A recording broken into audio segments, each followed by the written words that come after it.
Roberto Saviano, en Italie, vous êtes considéré comme l'un des opposants les plus féroces de Matteo Salvini, le ministre de l'Intérieur italien. Vous lui reprochez de fermer les yeux sur la mafia et de s'acharner sur les migrants. Les migrants sont devenus le grand bouc émissaire.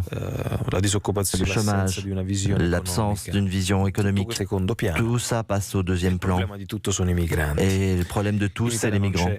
Et en Italie, il n'y a pas d'invasion de migrants, mais c'est hurlé tous les jours. Sur la question de la mafia, il y a une attitude typique. C'est-à-dire hurler à la fin de la mafia chaque fois qu'il y a une arrestation. C'est du grand théâtre.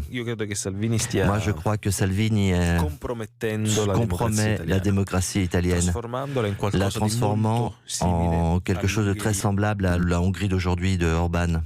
Quand il vous menace directement, le ministre Salvini, de supprimer votre protection policière, c'est une façon de chercher à vous faire taire ? C'était un mécanisme horrible. Pendant deux ans, il a fait la propagande avant de devenir ministre, disant qu'il allait faire deux choses. Une fois qu'il sera au gouvernement, bloquer les ports, donc l'arrivée des migrants, et enlever mon escorte. Salvini, de cette manière, a envoyé un message. Je me sens beaucoup haï, c'est pas agréable, mais je fais pas un pas en arrière. Que pensez-vous, Roberto Saviano, de la tension entre la France et l'Italie de ces derniers mois, entre le président Macron et Salvini, qui ne cesse de le chahuter à travers les médias ? Dans ce moment, le sentiment anti-français est très fort en Italie et il est construit par ce gouvernement. L'Italie, il faut toujours dire que c'est la faute de quelqu'un. Aujourd'hui, si on va mal, c'était la faute des Français. Avant, c'était la faute des Allemands. Une fois que j'ai dit ça, dans le présent, de la politique qui est faite sur les réseaux sociaux, ce sentiment anti-français fonctionne très bien pour Salvini. Pourquoi ? Qu'est-ce qu'on reproche aujourd'hui aux Français et par extension au président Macron ?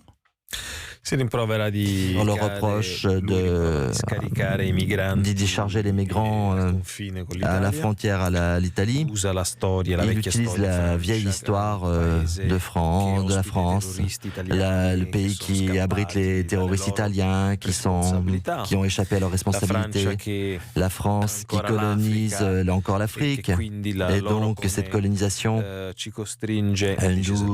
nous contraint, dit Salvini, à accueillir ces migrants.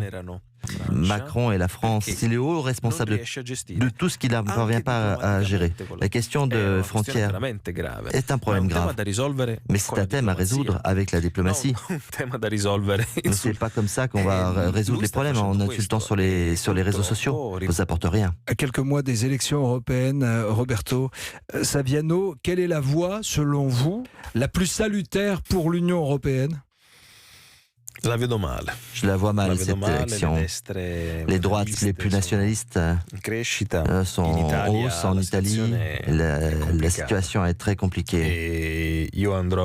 Moi, j'irai voter contre ce gouvernement, mais je crains que la gauche, les gauches, ont perdu tellement de crédibilité durant ces années qu'il faudra des années pour récupérer ou pour avoir une nouvelle crédibilité.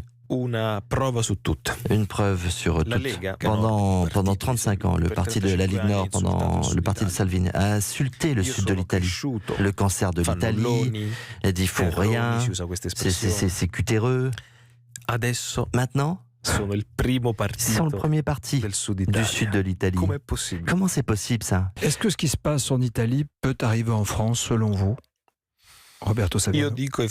Moi, je dis aux Français, regardez avec beaucoup d'attention ce qui se passe en Italie, parce que probablement, vous regardez votre futur. D'un jour ou un autre, vous aurez un jour un ministre qui porte l'uniforme de la police, comme ça arrive chez nous.